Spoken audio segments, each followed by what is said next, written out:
Welcome back to another stock market open live stream. Today is a very special day. How special is it? Today we get CPI. Oh, yay. Honestly, this is like supposed to be very benign. Everyone on the internet, in terms of analysts and economists, are like, bro, this is gonna be a big old nothing burger. That always makes me nervous though, because when the expectation is that, oh, it's all gonna be a nothing burger, oftentimes it kind of ends up messing with your expectations a little bit. So it's easier to miss when everybody's expectations are exactly the same. Well, nearly the same. 65 qualified economists. We got a high estimate of 0.3, low estimate of 0.1, average and median estimate of 0.2. And it's a perfect bell curve of estimates. You're looking at 0.2 month over month, 0.2 core, year over year, you're looking at 2.5. Okay, maybe you get like a 2.4 or a 2.6 handle there. And then year over year core, you're looking at 3.2. We are going to be looking for specifically one of the components that were flagged by Waller and Williams last Friday, which is the aspect of housing inflation. So we did have a little bit of a resurge in housing inflation last CPI report. And so it would be nice to see that housing inflation level head back down. I'd really like to see housing inflation, frankly, get closer to, 0.2, maybe even like 1.5%. So we might have a little bit of work left to do over there, but we'll see. We'll take it, and whatever it is, we'll deal with it. So all right, very well. So CPI again, expectations pretty benign. I don't think this inflation report, unless it misses bigly, is going to give us any kind of really clear detail on, oh, the Fed's definitely going to end up going for 50 or not. I don't really see that happening today, but who knows? Maybe we'll get a little bit in the way of detail. Not likely, in my opinion, but all right. We got about 20 seconds to go, so before it begins, I'll just say right now we're pricing in a 30% chance of a 50 basis point cut. So we'll see how that changes in a little bit. And then good luck. Good luck, everybody.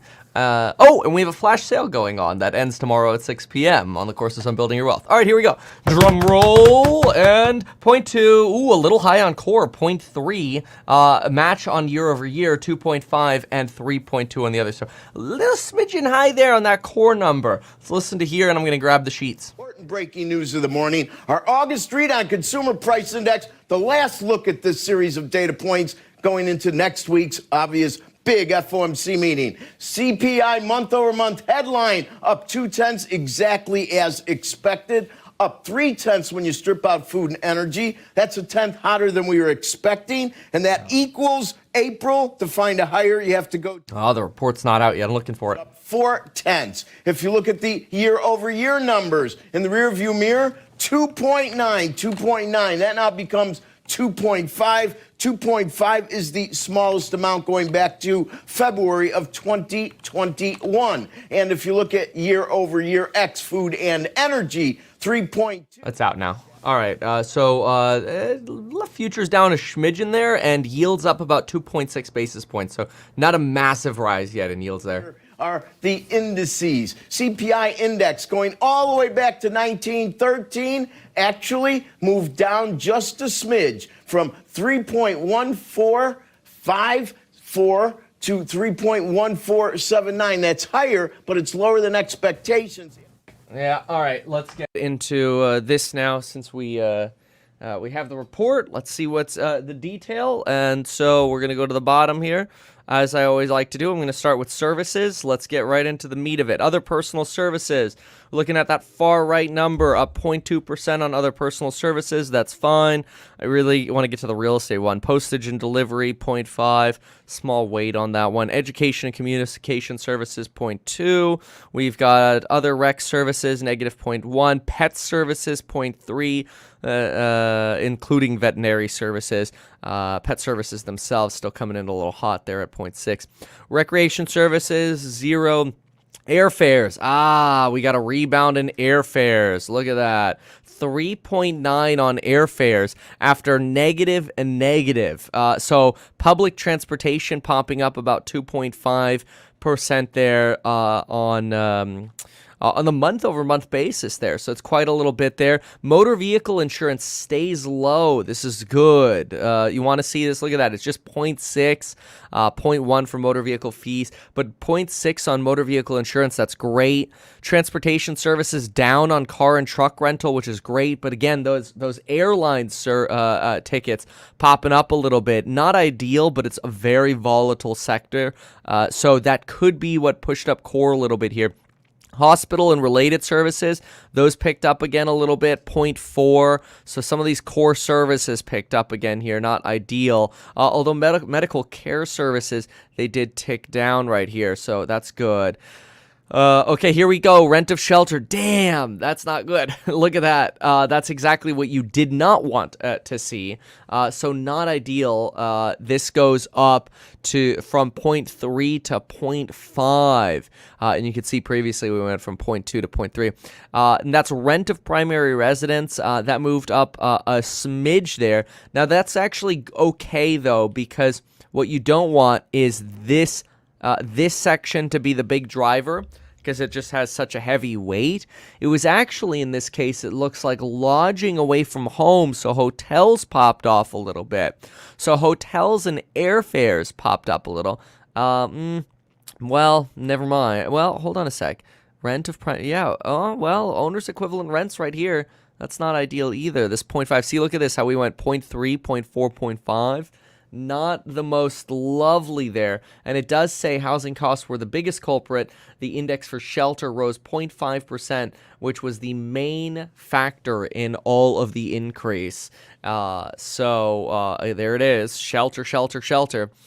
All right, personal care products, negative 0.04%. We'll get super core in just a moment as well. Let's see, that always takes a moment for them to calculate. Alcoholic beverages away from home, 0.2. Alcoholic beverages, 0. All right, look at that. Yeah, it's getting cheaper. Well, not really. It's staying flat. And nobody likes flat beer. Okay, what's this? Education and communication commodities, negative 0.4. Recreational goods, 0.2. Sporting goods, 0. Pet products, negative 0.2. I mean, all of these goods are 0. I mean, it's like 0 or negative across the board on medical care commodities, recreation commodities, motor vehicle parts, 0. Used cars and trucks, negative 0.1. New vehicles, 0. New cars, 0.1. New trucks, 0.1. I mean, these are nominal. I feel like I'm in an ad. 0.1. 0.1. Anyway, footwear, negative 1.1. Okay. Women's and girls apparel. Oh, okay, 1.5%. Oh, boys apparel up 4.3%. Interesting. You get these weird little intra-categories that are always so funky, like women's suits and separates. Damn, Kamala. Come on, Kamala. How you do us like that? Kamala. 2.1%. And then apparel for men's apparel. Oh, it's in the toilet. Trump's already got his suits. All right. Housekeeping supplies, 0.5. Appliances, 0. Those are some durables here. Furniture and household furnishings down, 0.3. And then we get into utilities and food. Very briefly, I see negative across the board on food here. I see olives, some condiments picking up a little bit, prepared salads, food away from home at 0.3. No, these are all pretty dang nominal. I know some people were complaining about eggs there for a moment, but There's egg. Oh, yeah. See, look at those egg prices. Those just always go up. Those just don't come down. 4.8 right there on egg. And so, let's see here. Poultry. Okay. All right. Let's try to get super core. Again, the big one here. Big driver is going to be what we saw here with housing, owner's equivalent rents. Not great. So owner's equiv rents up 0.5%, and that is after being up 0.4% the prior month and 0.3% the prior month. So a little bit of a disappointing trend there on those rents. Year-on-year increases were in line with forecasts. I mean, basically everything was in line with expectations, with the exception of that core level. All in line, 0.2% month over month. CPI 2.9%. Sorry, 2.5% year over year as expected. CPI core 3.2%, except core month over month, which came in at 0.3% versus 0.2%. Let me see if like exactly what the number was, just to see, because sometimes it's, you know, it leans closer to one number than another. Core CPI, no, 0.28. So I'll write that down. So 0.281 is what the number came in. So I mean it's a round up to 0.3. At least you're not rounding down from 0.3, so it's not that bad. You know, driven by a little bit more of that housing figure than we would have hoped. Okay, so getting a little bit more. Let's see if we can get that super core figure. Motor vehicle insurance cooling, that was a good thing. So for me, the hot ones here were, I'm going to write down hot for owner's equivalent rent. I'm going to write down hot on airfares and lodging, rebound. Motor vehicle insurance, though, cool. So I'll write that down, too. Insurance. And honestly, used and new used vehicles. Yeah, those came in pretty cool. Today's CPI report should reduce the odds of a 50 BP cut, but give the Fed enough comfort to think it can begin a string of modest cuts. Yes, probably. Food costs barely rose, up 0.1. No reversal. Let's see here. Fed for a while has been putting emphasis on the 12-month figures. No reversal in that disinflation. Enough progress had been made, so, you know, the Fed will cut next week. Fine. Let's see here. Higher than core was not what traders were hoping for, says Steve from Interactive Brokers. He highlights this is a second straight higher labor cost reading, with real average hourly and weekly earnings rising more than forecast. Fine. Then you've got airfares rising that hefty 3.7. We saw that. Housing was the biggest culprit. We saw that. Only 5 out of 65 forecast. This is what I was saying. Like, when everybody is so consensus low, it's easy to miss. Only 5 out of 65 Bloomberg economists surveyed called for 0.3, 4 at 0.01, and all else at 0.2. So, okay, all right, okay. I mean, it is what it is. Just have to deal with it. And let's see here. Let's get, I want to see now if we can get super core to pop up. No, not yet. Okay. It always takes them a little bit of time to prep it. But yeah, okay, this is getting, so the idea is, because of this slight beat here on the CPI number that it basically just it's going to convince the Fed to go 25. Likely pushes the Fed 25, but I mean it does reiterate that, which I think is a mistake, right? So I'm going to say that, which I think is a mistake, but oh well. And then mostly because of what you're seeing in the labor market, but whatever.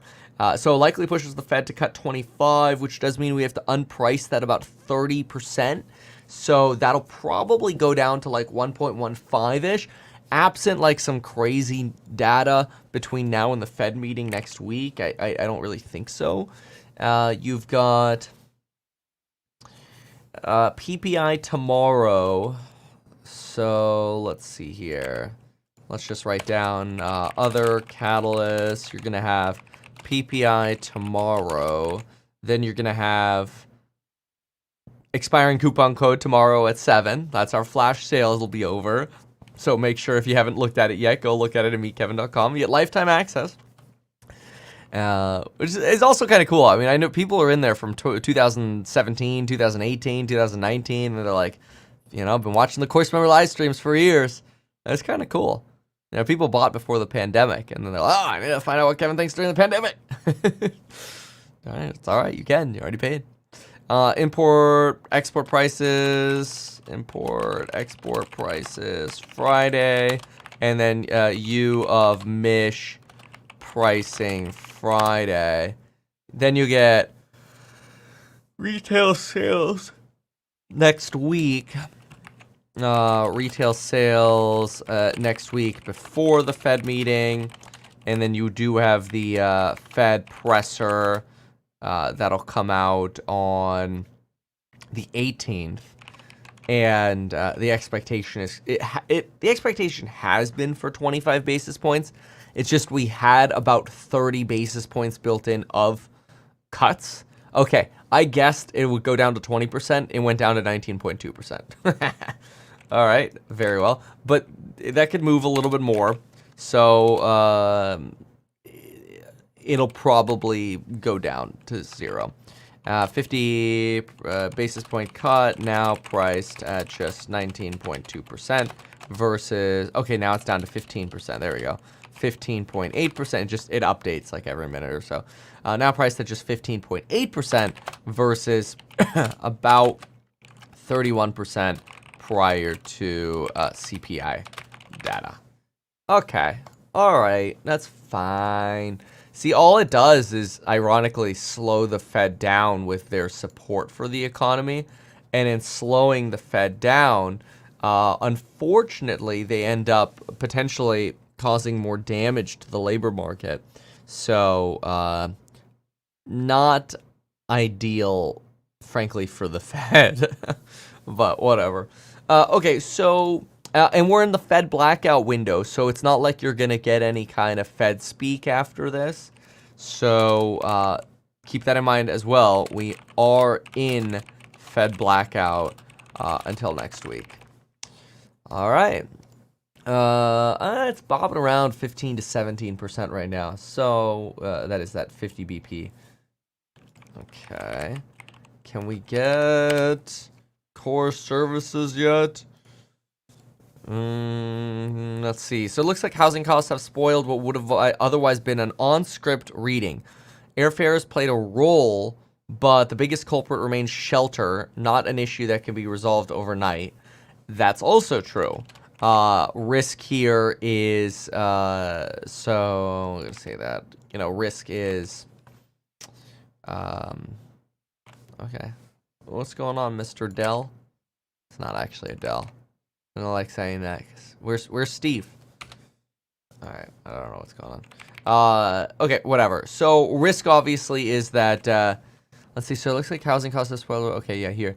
Oh, there it is. The so-called super core services gauge isn't quite so important for now, while Powell focuses, but it came in at 0.33. Oh, it came in up a little bit. Again, well, super core takes out housing. That's not that great. Super core, which takes out housing, and as that super core number came in, I just saw the BTC figures drop a little bit more here on the right. So Supercore, which takes out housing, came in at 0.33, up from 0.21% in July. Though this one's volatile, but up, right? The gauge strips out shelter, food, energy. It's thought to be influenced significantly by wage changes, but wage pressures have come down. So Powell has de-emphasized this. I agree with that. Mizuho says he's been in the 25 BP camp for a while, adding this as a rate cut arms race. Has been steeped in this counterproductive. What? Adding that this, I don't know. Blah blah blah. The Fed should be debating what the neutral rate is. Right. Well, yeah. Getting back to neutral would be nice. Would be a nice start. If on next week they're like, hey JK, we're gonna go back to the neutral rate, then and you had the like 200 bips of cuts in one meeting. Oh boy, you'd stop a recession instantaneously. If you really wanted to stop a recession, you can stop it pretty dang fast. Anyway, of course, then people would be worried about the second wave. All right, there's fodder from both political campaigns for today's numbers. Whatever. Says the likelihood of 50 has taken a step back, but won't be enough to stop the Fed. Oh, well, of course. No, the Fed's still going to cut. It's at 14% right now. So I'm going to write that down. So 14.2% now. And we got the super core number at 3.2. Okay. Yeah, it was really just the shelter number. But that was honestly the concern going into it, right? Remember, so let's write that down.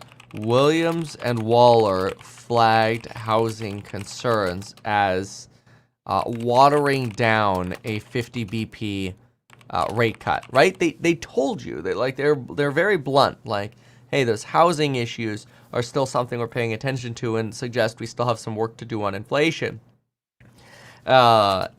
And today's report gave us slightly hotter housing numbers. So it's almost like they knew. But the communication, I think, was very clear. And so it should fully unprice this cut. And so you're just not seeing that at the moment. It'll come. It will come. All right, let's see what the Doomers have for us. All right, let's tab in over here. Doomers are on commercial. Wow, losers. All right. Let's see what some of y'all got here in the commentary. The comments of the commentary. Let's see. If Kamala chokes at a debate, will they nix her too? Well, she didn't choke. Let's see here. What else we got? Whatever they say the data is, they'll revise it. You rarely get CPI revisions. I don't think they do that. I don't know. I don't think I've seen CPI revisions. So yeah, I don't see that too often. I don't know that I ever do. Let's see here.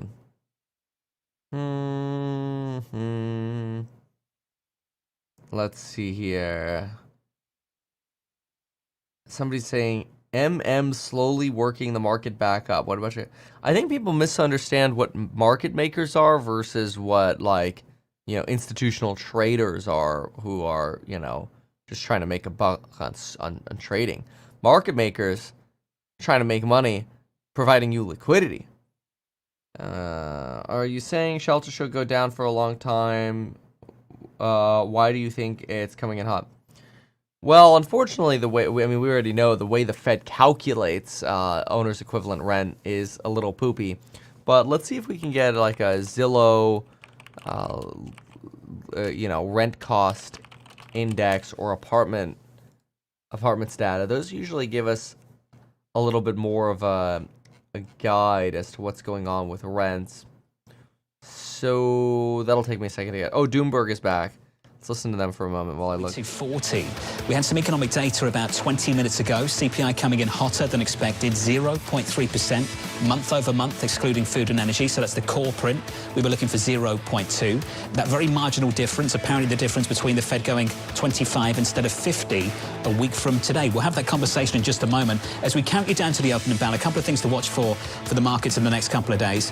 Yeah, blah, blah, blah. Okay, so let's see. This is Micro has a chart on this, and their chart indicates that Zillow rent inflation has basically been flat, just above 3% since August of 2023.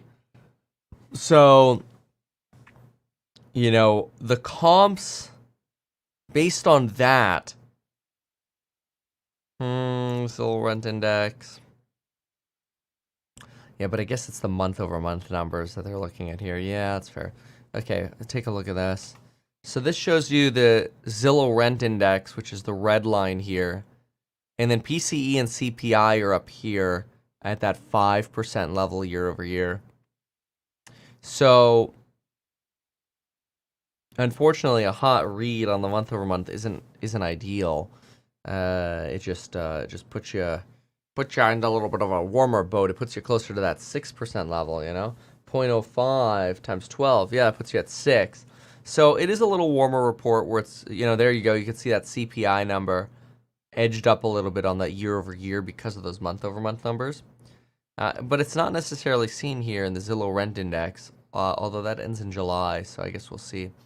But still a huge disparity between the two, and the trend is still accurate. I wonder, here's Bitcoin trying to recover a little bit. Let's see if Nick T is saying anything on this. Oh, let's see.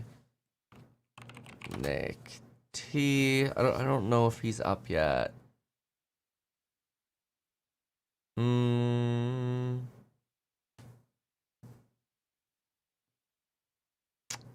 No, he tweeted an hour ago about mortgage rate falling. The mortgage rate's falling to 6.2. Yeah, that's fine. I guess this beats like a substantially hotter report. It's modestly higher. It's mostly in line, with the exception again of that housing figure. Okay, let's see if I can get anything else. Let's see here. The pickup in Supercore is yet another headwind. Yes. Given the dovish expectations priced in, rates are unlikely to show much appreciation for this. That's fair. Yeah, now it's going to come down to really guidance from the Fed. Because remember, we're not just going to get a 25 at this point. You're also going to get an SEP. And that SEP could show them, you know, really dovish. It could show them neutral. And they could talk very dovishly. So it'll be a fun Fed meeting. Fed, FOMC with SEP, summary of economic projections,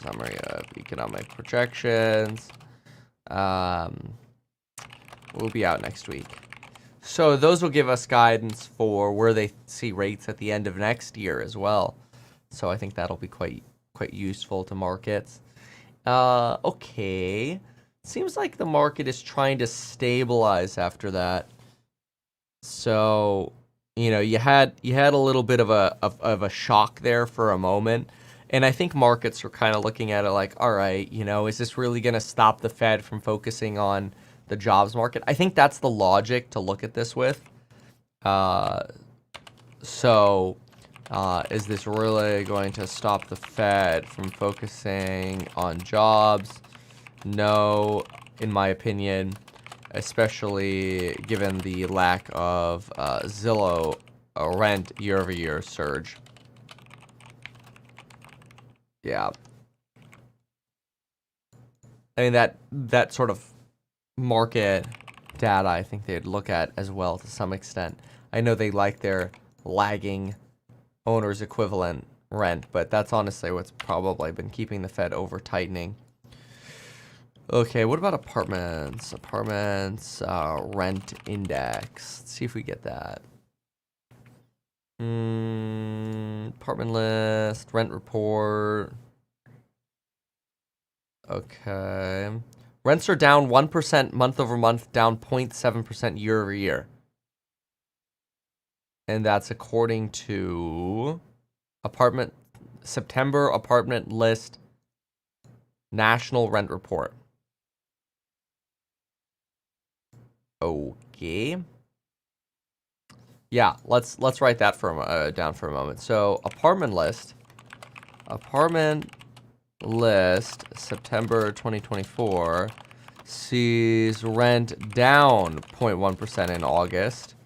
It's like the opposite of what you have in the CPI report, right? Let's see here. Vacancy remains elevated.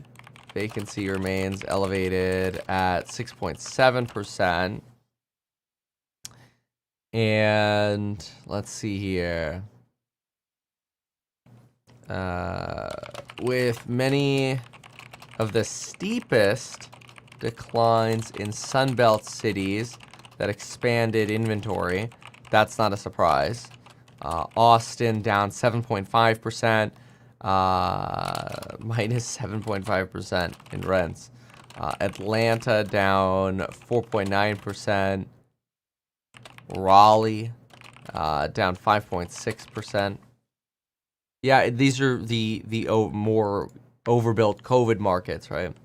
And then you have rents down 0.07% year over year per apartments list. I guess it's apartment list, not without the S. Okay. Rent growth follows a seasonal pattern. Prices tend to go up in the spring and summer and dip during the fall and winter. Well, apparently not according to the owner's equivalent rents. Knuckleheads. Today we're transitioning between those seasons. August should be negative. Rent declines should accelerate for the next few months because fewer houses tend to move when school resumes and temperatures cool.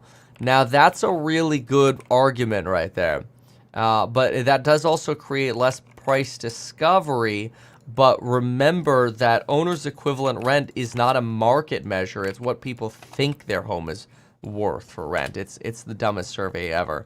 But remember, owner's equivalent rent in CPI survey does not measure market rents.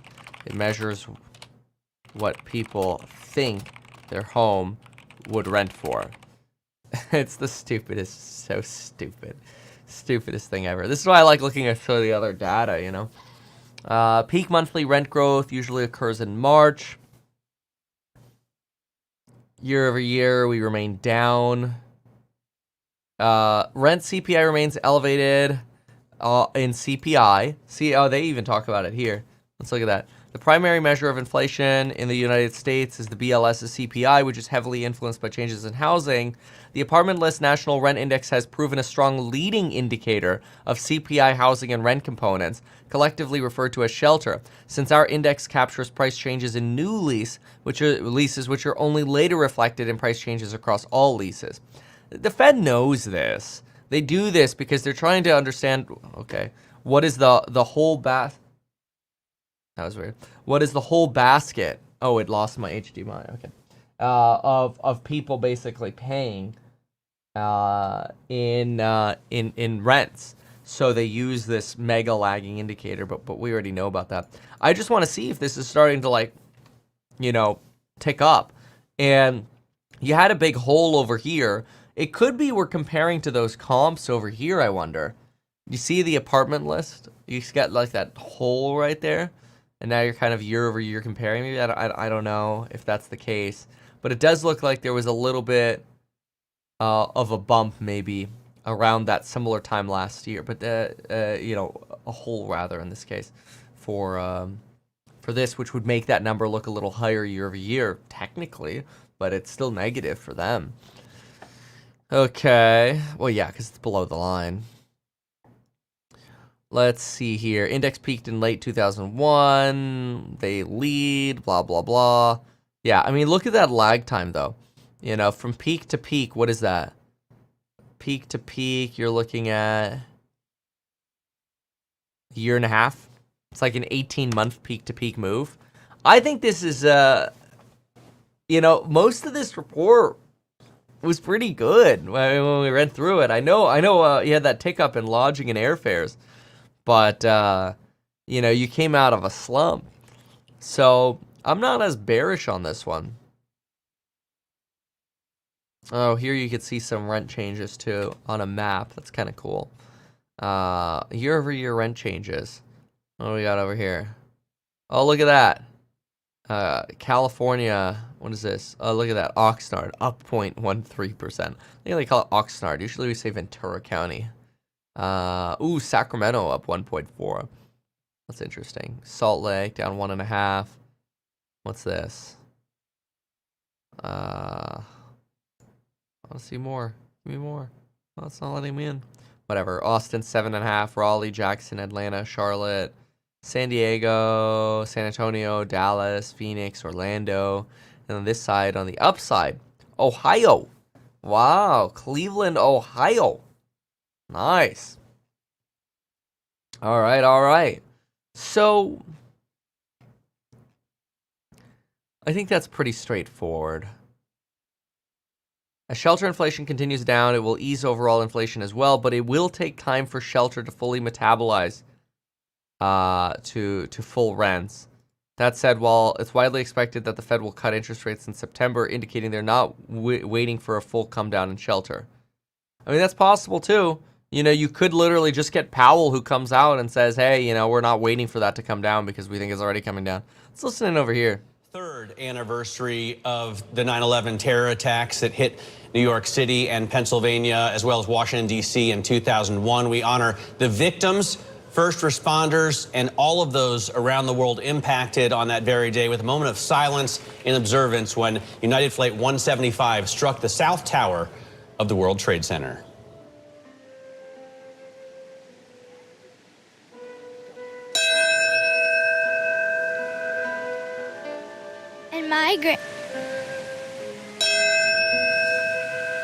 Moment of silence here for 9/11. Can you believe that was 13 years ago now? Such a sad day.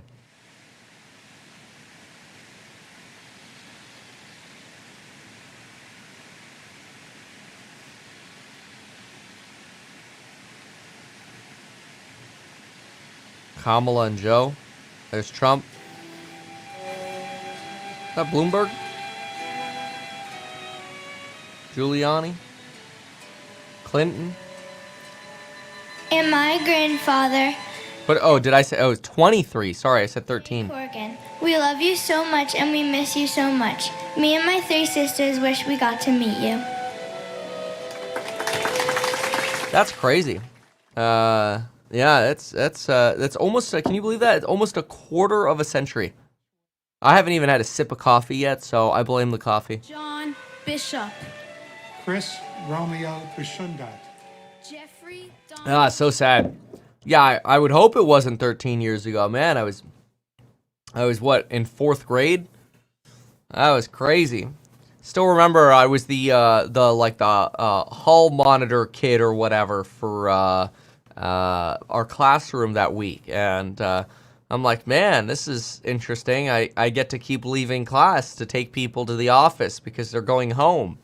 And I'm like, this is weird. I don't know. Maybe somebody's having a party or something. I'm like, whatever. I get to leave class. So it's like, all right.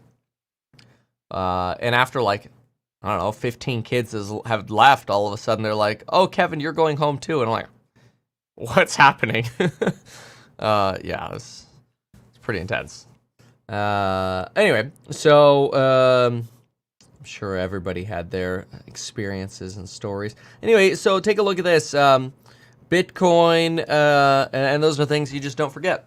But anyway, Bitcoin back to 57K here after Donald Trump helped lose the lead for BTC yesterday. Let me correct that. Donald Trump caused Bitcoin to lose the lead yesterday. You have a little bit of a drop here in Bitcoin left, but you've only got about $500-600 left to go, so not bad. Enphase actually pre-market very illiquid, so I don't know that it's going to hold on to that 4%, but we'll see. Keep in mind, it didn't move on CPI. It actually moved down on CPI. It moved in pre-market here. You've got Tesla that's down about 12 basis points. I think 230 is your next line for this one. Watch that closely. Look at the next line here for the Qs. Next line for the Qs, 460.58. Let's watch that. Then you've got, let's see here. What else? JP Morgan's basically flat. I gotta go visit JP Morgan. I gotta go earlier. It's alright. Oh, need coffee. So, Apple. Wow, Apple's actually up 0.5%. Still not looking forward to some of that inflation or recessionary data we have between now and the election. Though I really hope that the recessionary data can turn around to a positive between now and the election, because it's much more fun to just buy the dip and call it a day. Oh, by the way, shout out to all those of you who signed up for that interest list yesterday during the debate on Stock Hack to get licensed financial advice. Remember, we're collecting an interest list now over at stockhack.com, so that way we can help you with properly allocating, right? This isn't trying to, let's perfectly try to beat the market. It's about properly allocating to actually build wealth for real, right? So it's not like, you're all in on one stock or whatever. It's how do you diversify between stocks, crypto, bonds, real estate, and build and preserve your wealth. And then obviously fighting the market are things that can be done separately, but they shouldn't affect your entire livelihood. Yeah, shout out to those of you who signed up for that. Excited to start working with y'all in about 3 weeks. So, all right. What else? Somebody says, doesn't matter if you're in Australia. Oh, you think the U.S. markets don't affect you, huh? Let's see here. Now we cut slower and a bigger chance of recession. Correct. That is exactly correct. The slower the Fed moves, the more they risk causing a recession. What's 25 BIP dudes actually going to do? Nothing. Was listening to Stern that morning. He announced a plane that crashed, and we were like, wow, Stern going hard for the jokes. We looked out the window, and holy crap, he wasn't lying. What a day that was. Wow. That's a story, huh? Whew. That's intense. So sad. And I love Manhattan, too. Like, I'd love to have my little office on Manhattan. In Manhattan. So, let's see here. UBS report is BS to the moon, lads. Yeah. Misery index predicts the election. Yeah, the misery index actually fell this morning from there's a crucial level. I think it's like 7.5 or something like that.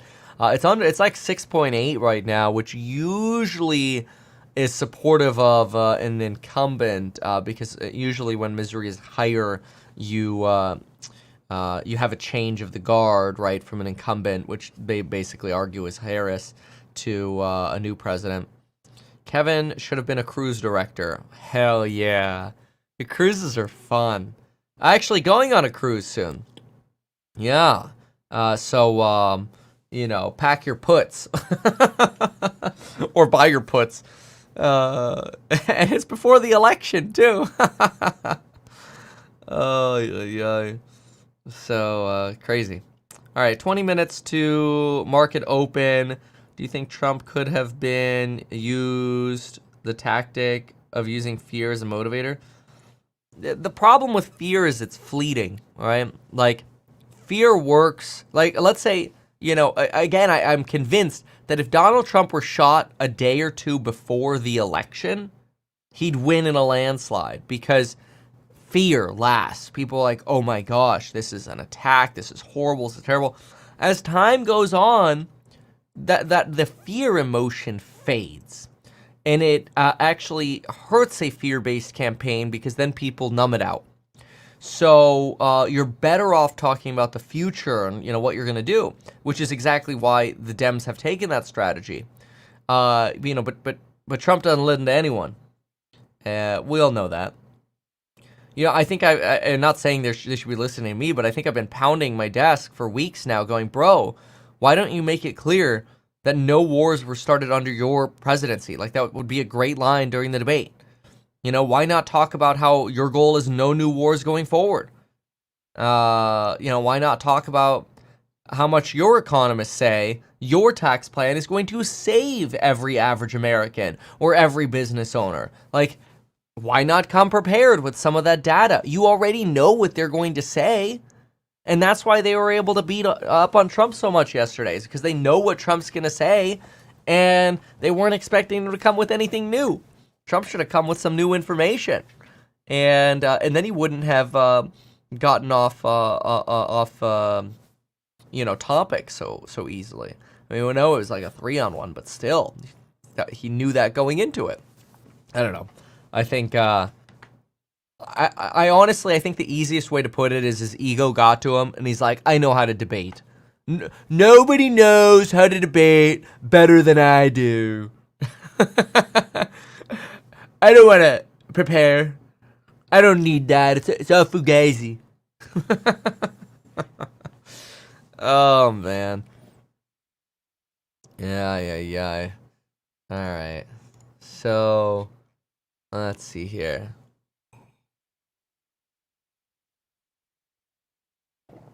Okay. So, let's see here. After the CPI release, the euro is reaching the pivotal 1-1 level it broke through back in August. Now trading at okay, let me look at this. Let's see what's going on. Dollar to euro. I think that's sorry. Euro to dollar. Let's do it right. So that's a okay. Slight weakening in the dollar. The euro relatively strengthened a little bit. Oh no, but that's only in the last few minutes. It's actually down from where it was before. Yeah, okay. So it's just another way of implying that markets were thinking, a 50 here would have been somewhat priced in. That's getting priced out. Now, if I go to USD to JPY, that's stabilized again after this data, which is good. Look at that here. I was really worried about this yesterday because I'm like, oh my gosh, the JPY is now down over 2.33%. And that hurts the carry trade, or this ratio is Japanese, whatever. If you zoom out here for a moment, you can see August 6 was 144, so you get 144 Japanese yen per dollar, and that dropped to about I think it was 141 in the depth of last night. 140.8. Wow. And that could amplify the carry trade.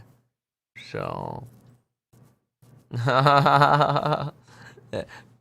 Benjamin here says, this is straight from Twitter or X, by the way. Benjamin says, Kamala wore Novo audio earrings. Yeah, people are arguing she had like a little mic on her ear or whatever. I think the risks to that make that somewhat unlikely. I don't know. I hate to say it, but I think like when somebody's candidate loses in a debate, people start looking for every reason as to why they lost. Like, I remember when Biden lost that debate so horribly, like the media was trying to cover for him in every way possible, and Democrats were trying to cover for him in every way possible. Oh no, it wasn't that bad, and I'm like, no, it actually was. It was actually terrible. And so like when Biden lost, everybody was doing the same thing. Oh, it's not fair. Why'd they have the debate so late? It was the time of the debate. It was, the questions. It was just a one-time oopsie, like everybody has a bad night. That's what the whole pitch was when Trump creamed Biden and Trump stayed professional. Here, you had Trump turn into a loony again, and Kamala won that one, it just is what it is. But, now it's audio earrings, and, Kamala knew the questions ahead of time. It's like, dude, he lost, okay? Is it really going to make that big of a deal in the election? Probably not, but could it swing that 1% in the middle that you kind of need? Maybe. So... we'll see, I guess. And it sounds like the Harris campaign wants to do another debate, and Trump doesn't want to do another debate, which honestly kind of tells you that they're all self-aware. That the Democrats are kind of like, yeah, we like debating now. Let's do another. And Trump's like, nah, I'm good. That's ridiculous. Just continually that she's going to ban fracking on day one, that she's a Marxist, that he had nothing to do with January 6th. Does it matter, though, Rebecca? I mean, how much do presidential elections matter to investors? Right now, the media... I want to just be clear. I know people who are going to vote for Trump have to say that Trump didn't lose. Don't worry, Trump won. It wasn't fair. The 3-on-1. She had the notes before, which we don't know. That is, unlikely. But it's possible. It's possible, but unlikely. That's fine. That's fine. Just saying. It wasn't me, okay? Polymarket, Predicted, crypto, stock market futures, they all said Trump lost. So, everybody's got their opinion though. And it's not like it's like an 80%. Well, actually, Polymarket did who won the debate. Let's look at that. Polymarket.com. Let's see. Who will win the debate? No, I want to see who won the debate. How many viewers will the debate get? Presidential election winner, popular vote winner, favorite to win on Polymarket day after debate. Well, this is day after debate, so this is only highlighting the day after the debate, and Kamala's odds are high here, 66%. And if I go to presidential election winner, wow! Dude, Trump was 56 here. That's crazy. Oh, wow. Yeah, Trump always had a lead. Like on Predicted seemed to lean a little bit more towards Kamala. But Trump was like 5.5 points ahead of her. Okay, how about who won the debate? Who will win? It says who will win. That's annoying. I wonder if people... I mean, that's now at 99% that basically Kamala... I think that's the way that'll work, is sort of during the event, people started voting. I don't know how much money's on this. Oh, it's a $1 million bet. I mean, that could be manipulated. It's too... I mean, all of it could be. But, what will the Fed rate cut by? 50. Fed rate cut by... Oh, okay. They're saying what percentage of it on. Okay. Oh, yeah, here we go. Look at the predicted odds for if you're going to get a 25 bipper or a 50. Yeah, I'd be over here at 25 after this. How funny. All right. Be real, America lost. These are our best candidates the U.S. has to run. I mean, yeah. Like, it does also make you wonder, like, how do we not have more choices? Oh, wait, we did in a primary, but we got Biden. Oh. Oh. Yep, I know. It does feel that way. Lima. I knew Meet Kevin was a Democrat because he hates crypto. I don't hate crypto. I just think it's going to go to zero in the recession. Okay, it's not going to go to zero. I just think it's going to perform very, very poorly in a recession. If there's a recession. If there's not a recession, we'll be fine. Like, it's fine. No recession, we'll be totally fine. Whoa. TLT has almost fully recovered. Wait, so that means yields on the must be like 0. Yeah, they're recovering. That's crazy. That's very interesting. Bitcoin popping up here a little bit. Good, but still under the line. So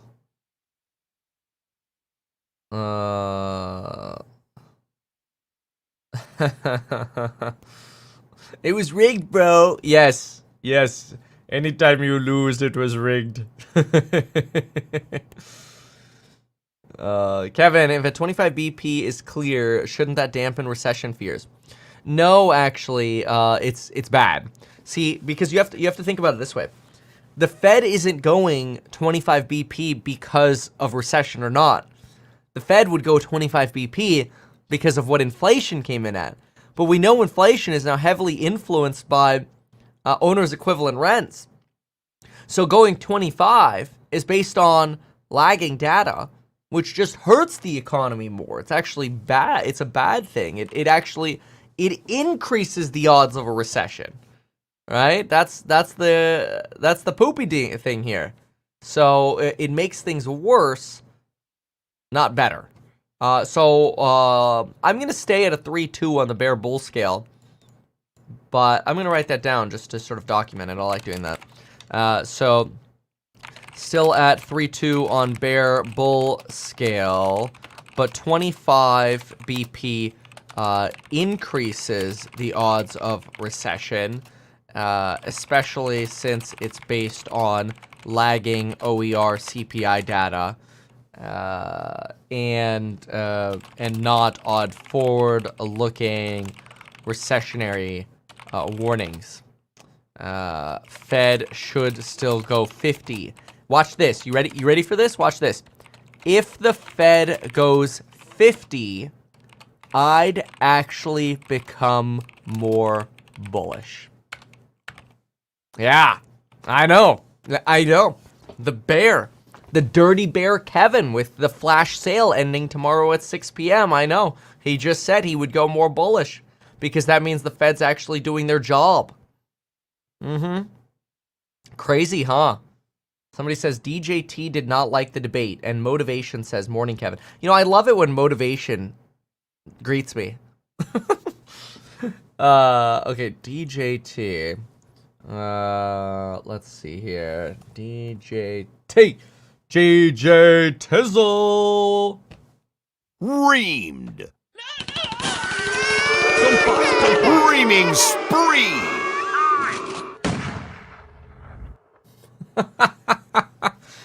Sorry, I had to do that.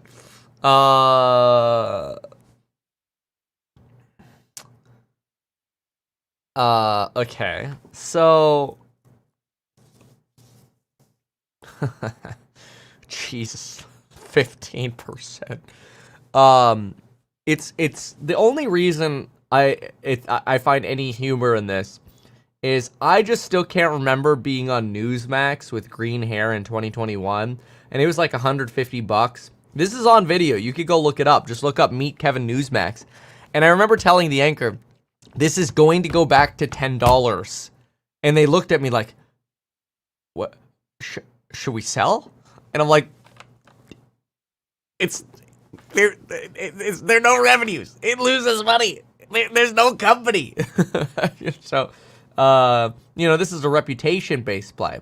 But this does even worse if Trump loses because it takes your media conduit away, right? Like, Truth Social the stock could actually do really well if Trump wins because people would, like, sign up for Truth just to get updates from their president because that's where he'd be posting them. So that's why you see this sort of price movement here. $4.99. What should I... Well, thank you for the $4.99 Trey Coach Carter. Benjamin donated another $5 to stick on the audio earrings. You can buy them yourself. All right, I'll have to look again. Save the pets, says Max. Yes, tired of those animals getting... I wonder what Canadians think of that debate.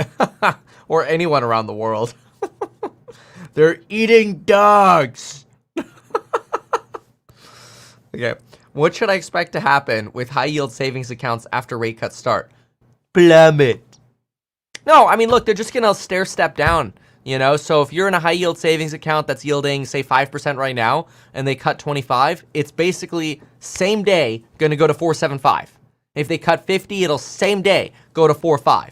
So honestly, if you want to lock in those yields longer, you know, not personalized financial advice for you, but I think this is logical advice. If you want to lock in those yields longer, what you might do is look for like you know, a 3-year treasury. You'll be able to lock in 3.5%. You know, the 2-year is another option. The 2 years at 3.65. The 1 year, I mean, at that point, you may as well still be in the money markets. You know, I personally like, especially for retired folks, I think there's still a chance to grab 20 and 30-year bonds. You know, they're yielding 4 to, you know, yeah, basically both 4%. Guaranteed risk-free for the next 30 years. It's amazing. Mostly because if you don't believe there will be a second wave of inflation, you know, if you're in the wave of, oh no, there'll be a second wave of inflation. Well, first of all, A, I think you're wrong, but B, you're entitled to that opinion. And if you believe that, then of course you wouldn't want to touch bonds, right? Oh, let's see here. Dave from Canada here and thinks our neighbors are nuts. I like how you wrote neighbors. That makes me think you're nuts. I'm just kidding. I know you all do that. It's all the maple syrup over there. You start adding letters to your keyboard because it all sticks together. All right. So, all right. We got about 3 minutes to go till the opening bell. And so, see, I'm allowed to say that because Lauren's half Canadian. So, all right. What's going on over here? Sorry, A. Oh, that's funny. That's really wild. 30 years. I know. I'm telling, like, for 30 years, you could lock in risk-free 4% a year paid out to you twice a year, every 6 months. It's crazy. Crazy. So, yeah, D&B actually ran after earnings just because it had sold down so much going into earnings. It's up at like $34. But the earnings call was actually bearish. Elon's response to Taylor was epic. Well, he basically said he wanted to have a child with her. I'm not sure that I thought that was epic. I thought that was... I don't know. I don't know. It was entertaining. I thought it was a little weird because it's sort of like, wait, your super PAC is donating like $40 million a month or whatever to Trump, and now you want to have babies with Taylor Swift, who just endorsed Kamala. It did feel a little flippant, and it takes one to know one. So, okay. Anyway, so BTC dropping again a little bit here. And let's see what those... Oh, we got 30 seconds to the bell only here. Okay, what do we got for those rate cut odds again? 19% chance. All right, everyone. Well, get ready for the bell. Thank you so much. Let's see what happens as the bell opens up. Remember, we have an expiring coupon code tomorrow at 6 p.m. and the prices will be going up. So if you want to lock in that price for life, I'll be there as long as I keep making videos. Let's listen into the bell. MeetKevin.com. We'll talk more about the internals of the print in a moment as we get the opening bell. At the big board, it is 9/11 Day, an organization dedicated today as a day of service in America. And at the NASDAQ, Tuesday's Children, a nonprofit supporting the 9/11 community and military families of the fallen. Jim, so important. In addition to the stuff you've done on the redevelopment of downtown. Ooh, Tesla taking a little drop there. Look at this. Bitcoin tanking.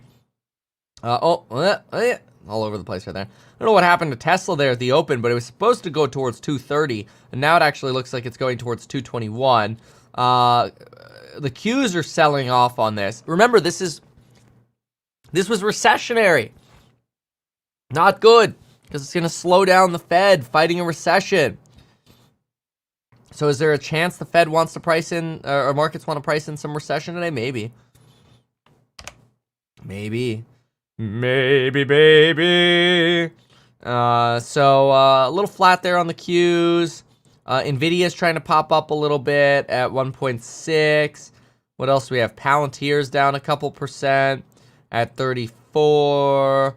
Apple, 44 bips. Let's see here. Ethereum's down a little bit. AMD's actually up a little bit.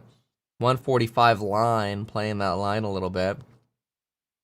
Amazon's up 18 basis points. A little bit of a downtrend here, though. So, BTC Omen, not great. Dave & Buster's starting to red candlestick as people start actually trading it. Pre-market's so loose on DNB. Okay, Q's trying to come back with a green candle here. It's just Tesla, for some reason, wants to... Oh, of course, because Elon's super anti-Kamala Harris. Oh, that totally makes sense. I mean, I don't know. I'm obviously speculating. It's not like it tells me why it's falling. But that would be my guess. You know, even though they're probably better for electric vehicles, this is probably a reaction to Trump's poor performance yesterday. Yeah. It wasn't his best, right? Like, even if you're a Trump supporter, you should be looking at it going, yeah, he should have prepared more, right?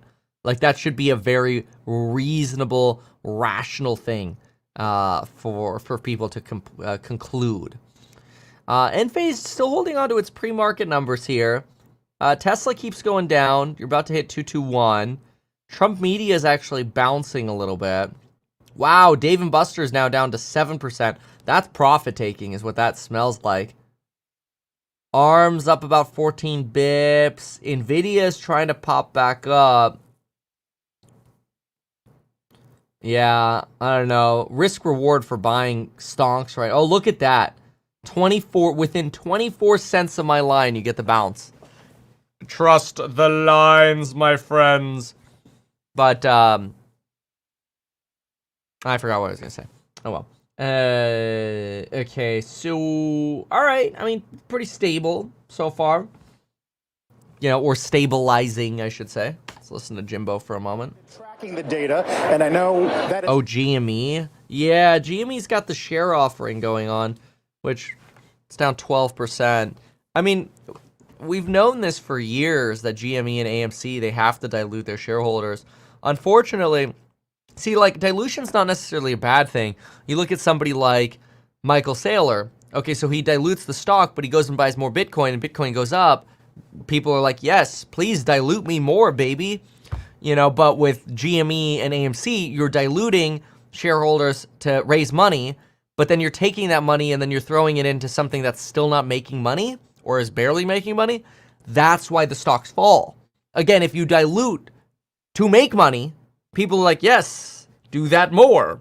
If you dilute to lose money, people are like, no. Yeah.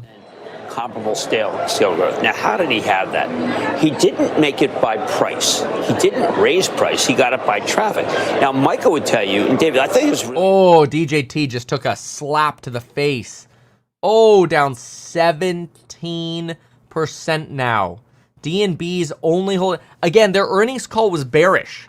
Like, I know they beat on, like, EBITDA and stuff, but, dude, it was a trash earnings call. They're like, yeah, it's not just us. We don't know what's going on in macro, but it's not good. And it's still not good. It hasn't gotten better. And I'm like, that sounds recessionary to me. And then I looked and the stock was up 12%. I'm like, that ain't gonna last. And this is why I don't like playing earnings, right? And so, like, I think the odds of getting a play right on earnings is like 25%. Because even if you get the direction right, then you have to get the magnitude right. So the odds are just against you. TLT recovering. Betasis 56.5. 2% on Tesla right on my line. It needs to hold this line, folks. 218, you have another support though. But after 218, it's 200. So a little oopsie doops. Qs are now going negative. Lost the lead. Rapidly. Palantir's going down. rapidly. Lost the lead. Yeah,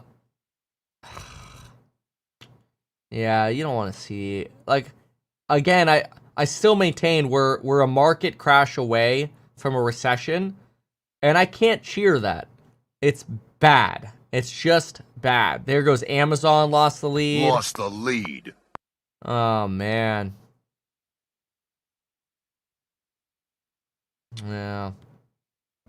Still at 12% on GME.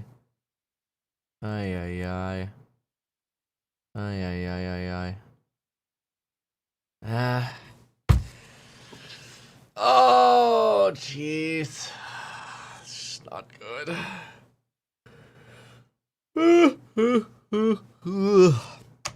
All right, folks. I got to go to JP Morgan.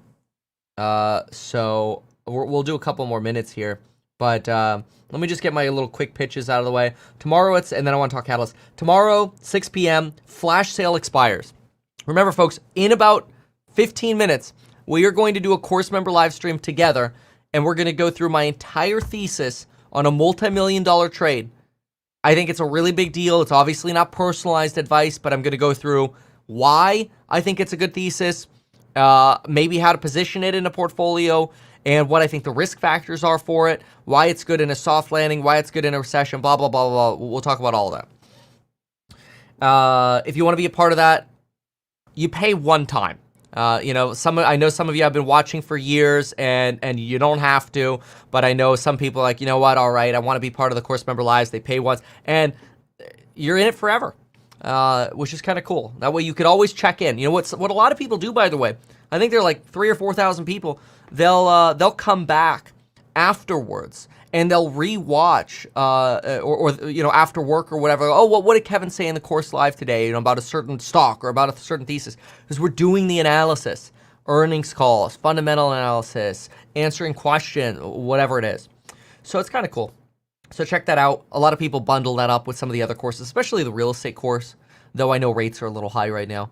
And then Stock Hack, if you want actual licensed financial advice where we look at your credit, your stocks, your crypto, your real estate, your family situation, your personal situation, stockhack.com. Business consulting is separate, obviously, because, somebody could have a business where they're a realtor, or somebody could have a business where they, run a $500 million company. Things will take very different levels of support. But personal wealth advising is an option. You don't have to custody your assets with us. I like to say that because people are like, oh, I don't want to pay AUM fees. Then don't. That's only if you want to, right? So you don't have to. Maybe I should put on the website that's optional, but whatever. I think that should be obvious. But anyway, okay, good. So that's out of the way. Let's do a quick look here. Check on the markets. We're at 15.8% chance of a 50. We're at the 10-year sitting at 2.3 basis points to the upside. The 30-year is only up 1.4, and the 20-year is up 1.7. The 2-year yield right now is up 4.3. So this is actually a steepening of the yield curve, because you have, again, you need to price in a little bit more of this recessionary problem. Not good, not ideal. So you are getting a steeper or sort of more inverted yield curve. We're almost back into inversion, mind you. We were positive 5.7%. We're back to points. We're back to positive 1.1 points right now. That's it. 1.1 right now. It's crazy. Then you've got BTC continues to drop off a cliff here. Obviously, DJT, that's not a surprise. Enphase still actually somewhat holding here a little bit. And Tesla lost 221, which means next stop is 218. We have dropped below 218 in the prior days, and we've come back to 218. But really, once you go below 218, you're knocking on the door of 200, which is less ideal, obviously. So do keep an eye on some of the pain trades today, and see what happens. As far as Nvidia's doing well, up 2.8. Obviously, it's still down from its highs of 140, but Nvidia's a cash flow machine. What I'm actually really worried about is Oracle, because I think once like once you actually get a big slowdown in AI and AI spending, Oracle has a crap load of debt. I know a lot of people don't know a lot about Oracle, and I know that a lot of people look at Oracle and they're like, what even is Oracle? I get that. But when you look at their balance sheet, it is a horrible balance sheet. I was actually really surprised to see how bad it was. So, all right, folks, I love y'all. Gotta go. Even though I'm a licensed financial advisor, real estate broker, and becoming a stockbroker, this video is neither personalized Dual financial Arena, advice let's nor go. real estate advice for you. It is not tax, legal, or otherwise personalized advice tailored to you. This video provides this. generalized perspective, information, and commentary. Any Hold on. third-party content I show should not be deemed endorsed by me. This video is not and shall never be deemed reasonably sufficient information for the purpose of evaluating a security or investment decision.